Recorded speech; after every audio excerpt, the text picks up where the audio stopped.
Hey everyone, it's Stephanie and I'm back. We are back for season 12. You're tuned into the review of Married at First Sight, season 12, episode 1. Thank you everyone for reaching out and checking in on me. You guys know that we had a very significant loss in the family about 5.5 months ago. And also we had a baby. My husband and I had our first son. And so there's been lots going on. He's now 6.5 months and it's a beautiful, beautiful time. It is an exhausting time because he is teething and not sleeping. Hence why I'm doing this in the car, because once I walk in, it's a different game. But I wanted to check back in and just connect with you all. I definitely missed talking with you all about the season. For the people who are new to my channel, welcome. My name is Stephanie Lee. I am a therapist and relationship expert, and I've been shouting at the TV for many seasons now. And so several seasons ago, I decided to start giving both personal and professional opinions on the shows via reviews. I have several things coming up, but thank you for watching. Welcome. Let me know what you think. I read all the comments. I used to respond all the time. Now with the baby, I do not have that time, but I do appreciate the dialogue. I think it not only, sometimes people will say reality TV is such a train wreck, it's staged and all these things, which a lot of it is, a lot of it can be.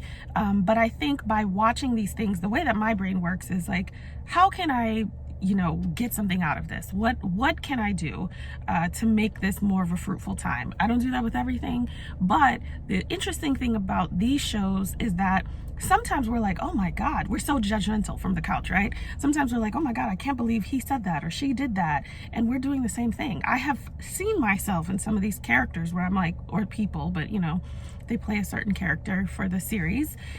And I'm like, oh God, that's what I look like? Or is that how I respond? So I think at the end of the day, we can like marry the two, where we like watch it to be entertained and then also get something out of it, because we're talking about relationships. And to me, relationships are the foundation of human connection. They're not going anywhere. So let's just all get better. So let's just jump in, okay? We're back in Atlanta this season. I don't know why they went back to Atlanta. I wish they would have gone somewhere new. There's so many places that I feel like are untapped, but here we are. So it's too late. So we're back in Atlanta. They have 5 couples, which they've been pretty consistent with. Some of the new things that they have this season, they have their first interracial couple. They've never really done that. They've kind of stuck to keeping the same race and ethnicity. They also have their first divorcee. So they have never done that before. Everybody has been someone who has been unmarried. And so that's an interesting spin. I'll just jump out and say this. All the brides are under 30. And to me, that's highly problematic. That was the first thing I thought, because there's this false sense of self-awareness that you have in your 20s. And really, the 20s are somewhat of a train wreck. Even if you do well in your 20s, there's so much of a big jump from 25 to 30 about what you know about yourself, who you are, who you become. And even if you do get married at that time in your 20s, anybody who's 30 plus knows, oh my God, at that time, what I thought, who I thought I was, what I was okay with, what I wasn't. I call the 20s the roaring 20s, to be honest. And when you finally hit 30, you start to become a little more, or a lot of people, I won't say everyone, start to become a little more satiated in who you really are and what you really want, and getting comfortable and being really self-aware. So the fact that none of the brides are 30 rubbed me the wrong way. There could be a lot of branches to this franchise where they match, an older population, a divorcee demographic, etc. But like, for all the ladies to be like, I think the oldest is 28, I think. That's just hashtag problematic. It's just, I don't like it, because I'm like, oh, this is not necessarily the best type of match. A few, sure. All 5, like, we couldn't find anybody else. And then the guys, there's some jumps. Eric is 34, these are great ages.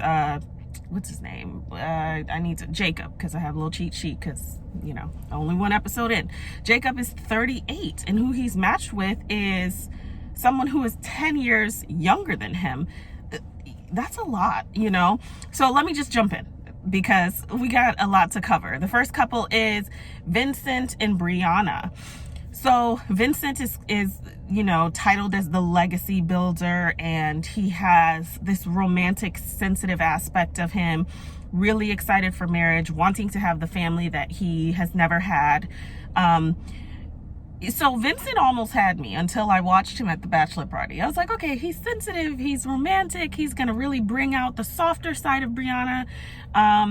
But then he was a little too comfortable with the strippers, and that made me question how ready he was for this, or his integrity, because the reality is you don't change the day you get married, okay? A lot of things are more of like a chrysalis to a butterfly. There is a transition, a matriculation that needs to happen, and it's not overnight.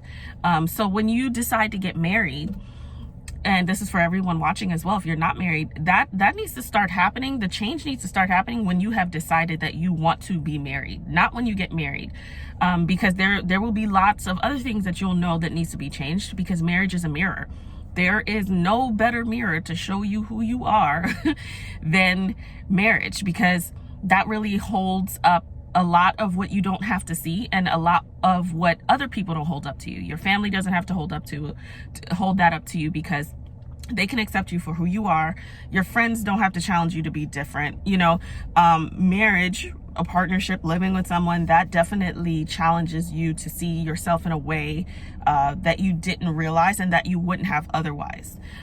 So that really bothered me, because he said something along the lines of gonna get some, and he was pretty drunk at the bachelor party. So I'm glad that his friends kind of said, stay away from the strippers, like let's just, but even his engagement rubbed me the wrong way. So I hope that he is actually prepared for what he's asking for. He looks like he really genuinely wants it outside of that, but he romanticizes it a lot, and that's okay. But he mentioned something along the lines of not having a great relationship with his parents. So dad wasn't really around, but also he didn't really touch on mom and what that disconnect in that relationship with is. And so for me, the relationship with your parents are like this, the strongest. It's really where you learn your relationships, good and or bad. So for me, he has both parents that he's kind of struggling with, and I would like to know a little bit more, because obviously that's going to show up in the way that he deals with Brianna and his other, relationships in general. The dynamics of relationships in general will stem from those two most significant relationships up until this point. So we shall see with Vincent. I haven't thrown him all away, but the bachelor party did rub me the wrong way, but I'm not gonna throw him away. Brianna, she seems really she seems kind of, I don't know, I'll be honest, at first I wasn't really feeling her. I felt like this is Iris 2.0. If you guys watched the series, you would have seen several seasons ago where we had Keith and Iris was kind of like very tightly wound, rigid, kind of inflexible, not fun. She was really nice. I was rooting for them, but she was like just really, quirky in a way that was like not that great. And clearly they didn't stay together for a lot of reasons. She was also the one who was the virgin, and that was a big, that's how she is known, but I like to leave that last. And so when Brianna says that she moves slowly and she's picky, and even her roommate was like, you're flexible, she kind of made a funny little jab. I was like, oh God, here's Iris 2.0. We don't need slow starters in this series, because it's like, you have 8 weeks, you have 8 weeks to get to know someone, to really dive into the relationship wholeheartedly. And there's not, we don't have time to start your car in the snow. For all my northerners, because I'm originally from Chicago, when it's like the winter, you get into your car, you start the car, and you let that run for like 30 minutes, especially if it's a really bad winter. You just can't get in and go. This is not that type of series. This is a series where you need to be in South Florida, get in and go. In Cali, get in and go. There's no time for like the slow starter to take 5 weeks to get comfortable and not want to do stuff on camera. It gets exhausting for the viewer. It gets exhausting for whoever you're partnered with. So at first, and she's an engineer, so she's very strategic. In a lot of ways that works. Methodical, but I wasn't getting the emotional personality from her. I wasn't getting someone who could be fun or just like quirky until that started coming up towards the end. So towards the end, I started seeing a little bit of her personality, and I feel like, excuse me guys, I feel like there's more there, and I'm looking forward to seeing her kind of like unwrap herself and be fun and let loose a little bit, because there were certain things where she said he better or he will, and it's like, it's funny, but then it's like, I really do think that she has a way that she thinks this is gonna go, because she is able to control all the other aspects in her life, and that's just not reality, because being with somebody is just, that's a wild card, because you can't control that person. So I'll be interested to see if maybe Vincent, who seems to be like more sensitive, brings a softer side of her, or maybe like makes her comfortable enough to be quirky and feel accepted, which is one of the things that she was talking about, and have a good time together. I am like 50-50 on this match. I have to see them together first. I'm not 100% sold, but I'm not like, oh, this is terrible, it's not gonna work out. So we'll see. That is Vincent and Brianna. Next we have Eric and Virginia. I think that this is a terrible match. Virginia is 26, I believe. Eric is 34. So Eric I really like. He's conservative. He is the divorcee. And I think because he has been there, done that, he's going to take this more seriously. This is something he really wants. He's been able to see, okay, here are the things that led to the disillusion of my first marriage. I really want kids. I really want to do this. He seems very even-tempered, here for the right reasons. I like his vibe. His family is apprehensive, but they're very conservative as well. I mean, my family wouldn't be on board if I would have done this either. So it's not like a surprise that they're like, do you really want to do this? And he's already been married, so there might be apprehension there, like, oh, we don't want you to jump into something like this and it doesn't work out again. So there's lots of things here, but I like him. And I think he's at a good space to really give his all to this experiment and someone. Virginia, on the other hand, Virginia is a wild card. I don't know. You know, my frustration is that we'll see certain things and we'll say, why did they match them? But then we don't know what they showed the experts. The experts don't have all the time in the world to figure these things out. People can present really well. And so you just can't figure it all out. And I don't think, like, seeing Virginia, I don't think she should have been matched. I don't think she's really ready for marriage. She wants to be the party girl. She basically wants, like, in addition to her party girl life, she is out drinking all the time. Drinking is a big part of her life, and hanging out with friends and partying. And she essentially just wants a roll dog with that. And that's not marriage. That, especially starting out, that sounds more like immature to me. That sounds more like collegiate, like an extended collegiate experience, especially in this experiment where you really have to be very intentional about how you do things. You know, there was two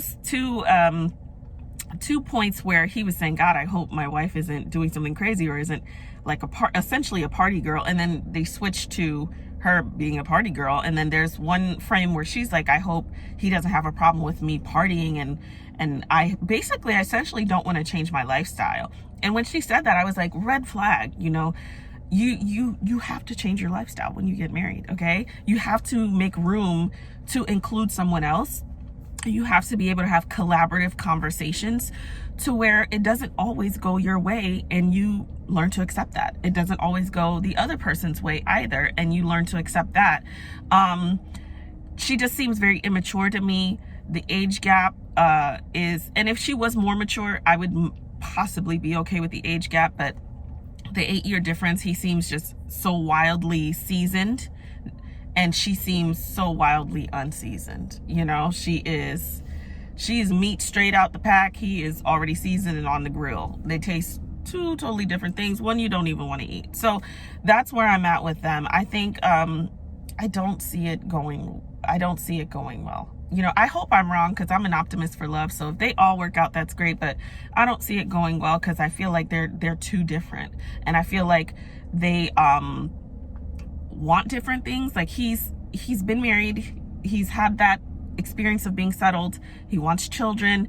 I think she wants children too, but like that's not high on her radar right now. She wants a companion to party with and have a good time. I feel like the only thing that will really work for them, they might have fun together, but he's a pilot, and so he travels, and I feel like that will be her way of being like, oh good, my husband's out of town, I can go hang out with my girlfriends or hang out with my friends and party, because I don't have to like incorporate him into into like, oh god, I gotta stay home. Like I don't see her wanting to maybe have a nice dinner at the house or stay home and do whatever. It's not to say that they can't go out and party together, but I don't see him wanting to do that 5 nights a week or every single weekend or several times a week. Like I don't see that. So I feel like the separation might be the thing that works for them, and you know, that's saying a lot starting out. So I don't know. And then she threw out quickly daddy issues. She had a conversation with her dad. Her dad's not going to be there. Clearly she's affected by that. And, you know, mom shows up, or stepmom shows up to surprise her. I don't know where mom is. There's a lot of like puzzles that are missing here, and I want to get to know more of her, because right now all that I know about her is that she is the partier and she doesn't want to give that up. And I think, you know, this is not like, there's a lot of relationship shows out there, and she should have been probably one where it's like on an island, 30 singles, like hookup island. I don't know. I don't see her for Married at First Sight. I don't even think she presented that well to the experts, but we'll see. Maybe he will rub off on her and she'll grow up, and they'll be like a merge. I don't think she has to stop being fun and stop liking to go out. I think there definitely needs to be a compromise where they meet in the middle. So that is Virginia and Eric. Next we have Jacob and Haley. So Haley's like always the bridesmaid. I believe she's 27. She had 2 serious relationships that ended badly and caused her to feel a way about relationships.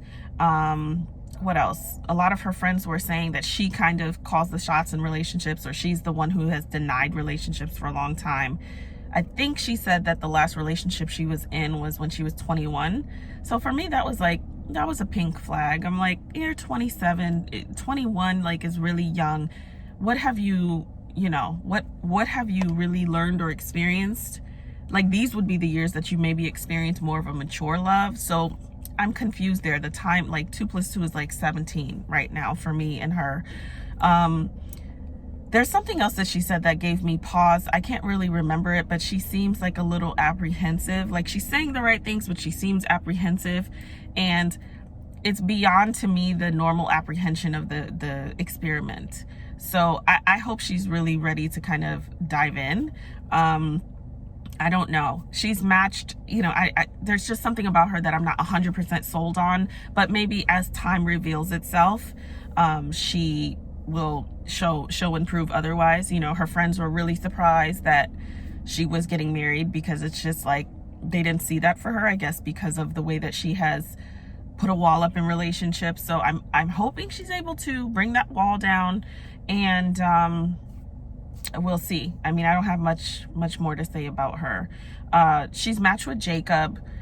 Jacob is the 38-year-old, so he is the oldest. He is the oldest match in this season, but I think he's the oldest ever. And correct me if I'm wrong. I don't know if anybody else. I think the oldest who's been matched thus far is maybe 36, maybe 37. And so he's kind of like, I've been there, done that. You know, I spent my 20s looking for better. Okay, well, there might be something better out there. Realize there wasn't, you know, maybe sabotaged a little bit in relationships, and feels like I'm ready to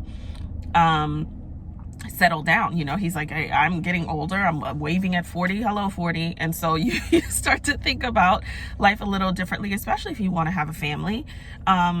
So that is Jacob. He is, I think he does something with computers. So he's a little isolative. He does a lot of home projects. He's obsessed with like the 80s era, 80s, 90s era, kind of quirky. I don't know. I find him to be a little awkward. I'm saying that nicely. He's a little awkward. You know, he has to be matched with somebody who gets him, because he is like, he's a special guy. And I don't think that he could just be matched with anyone, because I think that some people would be like, God, he's weird. You know, like, just putting it plainly, he's kind of weird. And they even said that. I think one of the guys said he's kind of weird.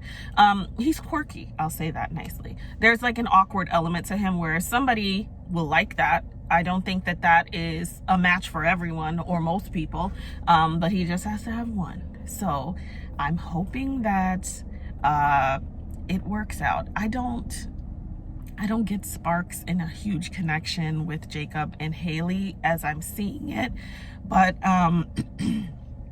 you never know. There are times where I found him relatable when he was kind of with the group of guys, and I think Chris was talking and he was kind of like side-eyeing Chris, which I did as well. So then that's when I was like, he's kind of funny, like, you know, and he tried on his tux and, you know, was making jokes. But then there are other parts where I was just like, it felt a little, oh, this is kind of weird as hell. So I don't know. I don't know how it's going to work for him, but he seems nice enough. He seems like he wants to really settle down, move on to the next phase of his life. So it's really at this point how he, well, I wouldn't say clashes, but how he gets along with Haley, or could possibly clash. So we shall see. I don't get enough of them to really say it's not going to work out, but I don't get enough of them to also say that it's a great match, because I don't think it is. That is Jacob and Haley. So we have Ryan and Clara. Ryan and Clara, I don't know if I did mention that the first interracial couple, Ryan is half black and half white, I believe, and he grew up mostly around his white side. So he, I guess, I think he gets along with everyone, but I think he has more of a connection, or maybe just comfort around white people, you know. But I think he's fine either way. I think he mentioned dating more white women, etc. So he's matched with Clara. Clara dates everybody. She doesn't care. She just wants a very confident guy, somebody who's fun and brave and all these things. So Ryan has a little bit of like a rigidity to me, but I think it's because he has nothing else going on. First of all, we're in a pandemic, so where are we going? Okay. But he works, he's very rigid, he has the same smooth, and it's funny because as I was watching him, I was like, watch, I was talking to my husband, I was like, he probably has the same thing every morning. And that's when he was like, I have the same smoothie every morning. So I think for him, getting out of his comfort zone with things not going exactly the way he wants will be interesting for him. He seems very nice though. I really loved his gesture and his letter before the wedding. I thought that was so thoughtful.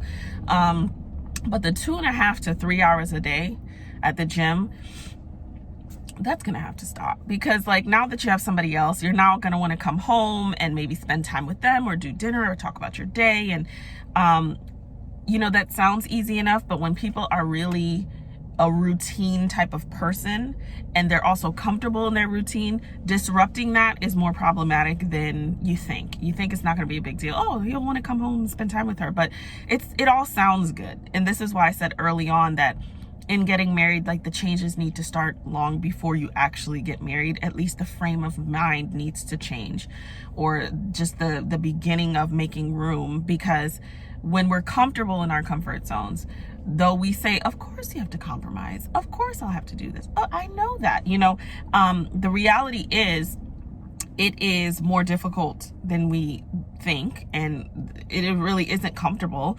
If I'm used to, you know, making a right on Church Street, hey, let's try that left. I don't want to make that left, you know. If somebody says, hey, there's plenty of stuff over there, that's great, I might say, oh, of course I know, that would be a great drive. Do I ever really make the left? No. because I want to make it right. That's where I'm comfortable. That's where my autopilot is. So the fact that he is so rigid, I think that's the only thing where I'm like, it'll be interesting to see, because Clara is the opposite. She is a ball of fire. She is a flight attendant. She is super social. She dates everybody. She doesn't hold back. She says whatever she wants. Her energy is a lot. I honestly, it was a lot for me last night. I watched it twice. I watched 2 days. I just felt like, God, she talks a lot. Like, I'm seeing a lot of Clara and a lot of energy and a lot of like borderline judgment. They kind of were all low-key judging each other, but I just felt like I saw and heard Clara so much in that episode, more than I really wanted to. And she mentioned having some anxiety. Now, I don't know if she has like true anxiety or she was just anxious with the situation, because it takes me back to last season with Christina, where she was so fun, right? And then we ended up finding out, well, I'm not taking my meds. And so this is why I have been snapping since day one at everyone. Even though I think there was more to that too, because even when she got on her medication, she was just still kind of nasty to production and to Henry and, all these things. But she gave me, Clara gave me a flavor of that, where I'm like, okay, are you just anxious about the situation and you don't know how to handle that? You don't have coping tools, or do you have true anxiety? Because that does need to be something that does come up if it's true anxiety, and how do you cope with that so that everything isn't like this big thing. Like, there's ways to kind of destruct before you like explode. Like, how do we come down from this space before it becomes this thing that unravels me? So I found her to be somewhat dramatic, but I don't know if that's like, I think that's a lot of who she is, to be honest, because if you see her in her interviews and with the girls, she's the wild card, more so even than Virginia. Virginia to me is kind of one note. She's the party girl. We already know what she's gonna do. But Clara is just, she's asking serious questions. She's not. She's doing a lot. So I don't know. I feel like they have good qualities that they can add value to each other. But I don't know. I really don't know. I do know that they probably will be happy with each other in terms of what they see, because he seems like, well, she says she dates anyone. So, he's handsome, he's in shape, he seems like he'll be happy with her. So I think on that level, they'll be okay. But I do think that they're wildly different, and opposites do attract, but I definitely think that sometimes there's too opposite, and that doesn't work out, so we shall see. That is Clara and Ryan. Last but not least, we have Chris and Paige. So Paige is, I forgot what Paige is, okay, but I do know that she has a realtor's license as well as what she does for a living. She has a rental home. I believe she's like 27. So she's doing well. Like, she's enterprising, and it's important for her that she is matched with someone who is enterprising as well and is a go-getter and wants to do things. And she wants somebody who's big into faith, because that's really important to her. She's been wanting this for so long, etc. She's also like, she's not one note. She will give you the side that's serious, that's like, hey, I want a religious guy, I want a head of a household, and to be able to eventually learn how to follow someone. And then she has this other side of her that's like talking very sexually explicitly and having one too many a cocktail and just saying a bunch of stuff. And it's like, okay, like, she's not one note at all. She's lots of fun. She is, you never know what you're going to get with Paige, actually, because when I first started watching her, I thought she was one way, and then I saw different sides of her. I think that in a way, she's going to be a good match for Chris, because he is that way as well. Where Chris is saying, hey, I'm a man of faith, I want XYZ, these are things I need. But then there's a different side of Chris. So I'll just jump to Chris, okay? Because Paige, she's fine. I don't have much to say just yet. She's not giving me any red flags. She wants children. She wants them soon. He wants them soon too. That's very important. So in a way, they're matched really well in terms of what they want.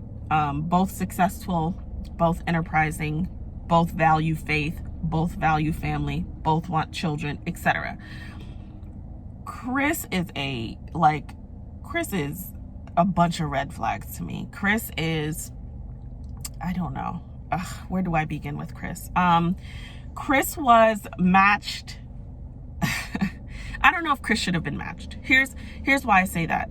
Because Chris is very picky. I mean, we get that confirmation from his pastor and his grandparents and his friends and himself.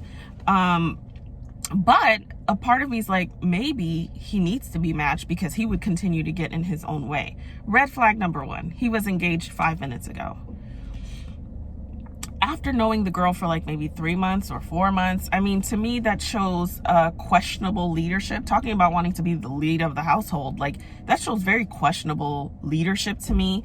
And that shows that you jump from one thing to another. It's like, oh, okay, I met this girl, really liked her, got engaged, didn't work out. Let me sign up for this experiment. And it's just like, what's the rush? What is the intention here? Are you here for the right reasons? Are you willing to stick it out beyond what you're comfortable with? So that was a red flag. I mean, I don't think I need to go on and on about that. If you were engaged 5 minutes ago, do you need to be in this experiment? My answer is no. The other red flag for me, or one of the other red flags, was that he was saying that when he was saying what he wanted, it was like, you know, attractive, good in bed, a freak, you know, God-fearing, a freak again. It was just like, there was no depth there. I didn't get any depth from Chris. I got a lot of showboating. He presents, you know, he was saying, one of the things that he was saying was he met a lot of women who wanted him for his money. And I believe it's because he presents with his things. Like, here I am, very showy. Well, if you lead with those things, then you're going to attract women who want those things. I remember back in my single days, I was at an event and a man walked up to me and he was like, "Hi, I'm Dr. So-and-so." Like, and that was the lead. I'm a doctor. And I was like, okay, I was med school because I'm a smart ass. So like, don't lead with that. Otherwise you'll find the person that you attract wants you for the things that you lead with. If you lead with your heart, if you lead with the desire to really form a real connection, you will turn away people who want surface things, and you will attract someone who wants to meet you where you are with something intentional and something real. So that really bothered me, that his list of things that he wanted was very surface. You know, he kept mentioning, what if she's ugly? And I mean, we all think about it. What if you're matched with somebody you're not attracted to? But he was on that. He also kept bringing up the issue of money. You're doing well, okay, but he was just making it seem as if he is Bill Gates out here. And I mean, you're doing well. A lot of people are doing well. Stop leading with that. Stop making it seem like, to me, maybe that's the only thing he offers. Because he didn't offer a lot of depth. There's a lot of stuff missing from Chris. I did enjoy seeing him consult with his pastor. I did enjoy seeing him sit with his grandparents. I thought that was sweet. People who would say, hey, you're too picky. Hey, I know you well enough to say these things. Don't get in your way.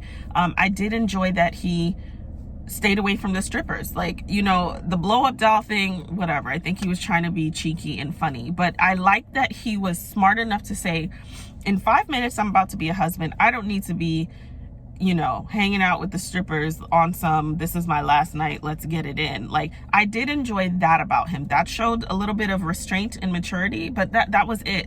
The other things that I saw about him were like tons of red flags, tons of, will he really stretch himself in this process and also get over himself? You know, to me, the issue of money comes up a lot, wanting him for what he has. And it's like, true wealth whispers. It doesn't have to scream. Like, true wealth whispers.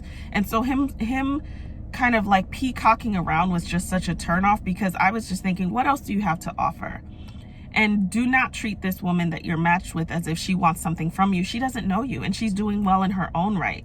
So that bugged me about him. There was like a lot of lack of maturity. There was a lot of very surface, showy, pretentious, she needs to look. And he was so all about himself and his looks. And I'm just like, what else is there? This experiment is going to stretch you and request that you are more than just your floral blazer and your Ferragamo shoes, because who cares? When you're sitting there with someone trying to build a life with them, those things don't matter.